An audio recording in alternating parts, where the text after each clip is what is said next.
الشيطان الرجيم بسم الله الرحمن الرحيم وما نقموا منهم إلا أن يؤمنوا بالله العزيز الحميد।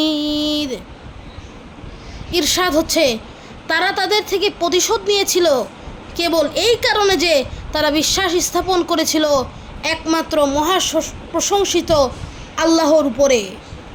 আল্লাযী লাহু মুলকুস সামাওয়াতি ওয়াল আরদ, যার জন্যই আসমান ও জমিনের রাজত্ব।